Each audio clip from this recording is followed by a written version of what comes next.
yang disebut sebagai khanika samadhi itu adalah kita bisa dapatkan di contohnya Anapanasati Sutta. Nah, itu dijelaskan. Jadi setelah seseorang itu keluar dari jhana, baik jhana 1, 2, 3, 4, ya, apa yang dilakukan? Samapajitwa wudhaya. Jadi jangan masuk lagi jhana, sekarang sudah masuk jhana. Kalau masuk jhana itu objeknya apa? Nah, kalau di sini misalnya Anapanasati, objeknya adalah nimitta. Nimitta yang udah terang benderang, itu kita bisa masuk jhana.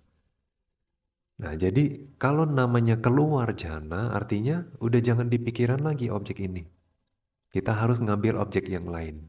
Waktu kita ngambil objek yang lain, namanya kita keluar dari jhana. Karena yang namanya jhana, itu kesadaran yang rapat mengambil satu objek terus-menerus untuk waktu yang panjang. Nah, jadi kalau kita udah langsung ganti objeknya, kita keluar jhana. Nah, kalau sudah keluar gimana? Wudhaya, jhana sampayutang jitang, hayato wayato sampasato wipasana lakhane lakhana pati wedha. Nah, waktu kita keluar jhana, batin harus diarahkan kemana?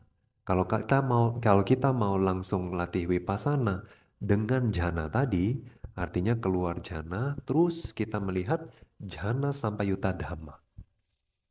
Artinya fenomena-fenomena yang berasosiasi dengan jhana tadi.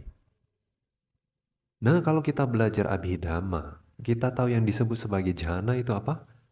Vitaka, wicara, piti, sukha, ekagata. Ini kan faktor jhana. Jadi waktu mereka cukup kuat dan stabil gitu ya, kita kan masuk jhana. Nah, jadi yang disebut jhana itu karena ada 5 faktor ini muncul bersamaan dan stabil. Maka batin bisa terkunci di objek. Nah, tapi Witaka Wicara Piti Sukha Ekagata, kalau kita belajar Abhidhamma nggak bisa berdiri sendiri. Pasti ada apa? Phasa, Wedana, Sanya, Cetana, Manasikara, Jiwitindriya, Ekagata, dan lain sebagainya. Ya. Kontak, perasaan, ya, terus perhatian, nanti ada unsur kehidupan, keterpusatan batin, dan lain sebagainya. Niat. Ya. Nah, si Witaka Wicara ini nggak bisa berdiri sendiri, makanya disebut sebagai jhana sampayuta dhamma. Fenomena-fenomena yang berasosiasi sama jhana tadi. Nah, kesadarannya kah, kontaknya kah, niatnya, perasaannya, ya, perhatiannya, dan lain sebagainya. Yang mengambil objek yang sama.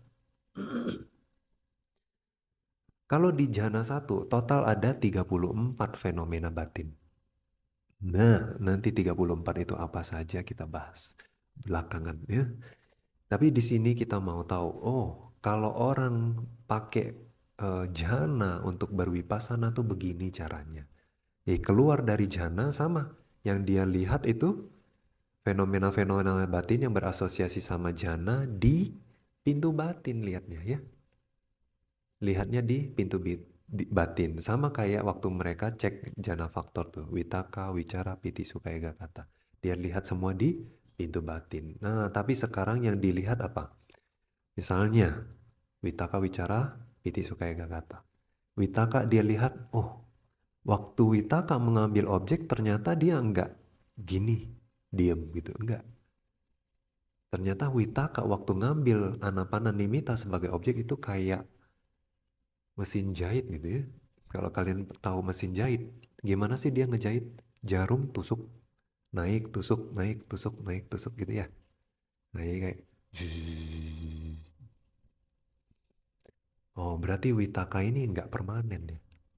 Witaka nggak cuma sekali gitu. Witaka tuh witaka, witaka, witaka, witaka, witaka, witaka terus ke objek. Nah, nggak cuma witaka. Semua yang lain, wicara, piti, sukha, ekagata, phasa wedana sanya cetana dan lain sebagainya itu semua mengikuti dentuman yang sama. Ya, jadi menuju objek terus dia. Terus ngambil objek. Nah, karena tidak terus-menerus, tapi ternyata lagi dan lagi, berarti ada jeda. Berarti dia muncul, lenyap, muncul, lenyap, muncul, lenyap, muncul, lenyap. Baru kita tahu, oh, Witaka juga anicca. Berarti jhana tadi juga anicca.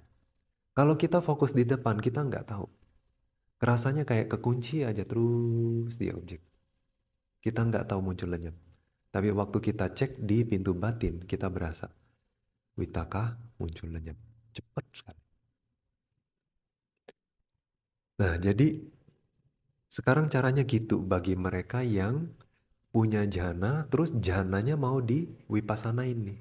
Mau direnungin sebagai anicca dukkha anatta tuh caranya seperti itu. Jadi makanya dia bilang sampai yutang citang kayato wayato sampasato wipasana lakhane lakhana patiwedena.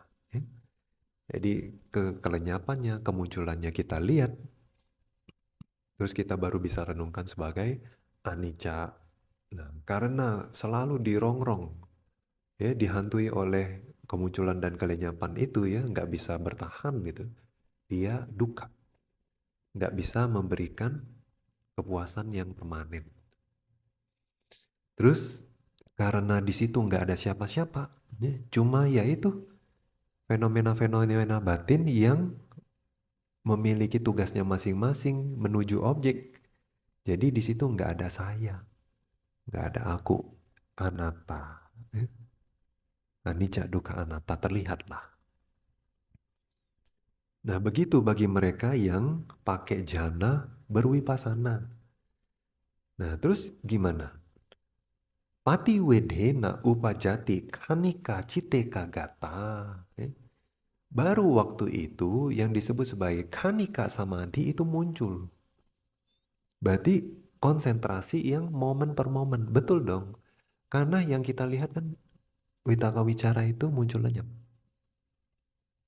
Jadi nggak selalu kan, nggak diem gitu. Jadi per momen, momen per momen.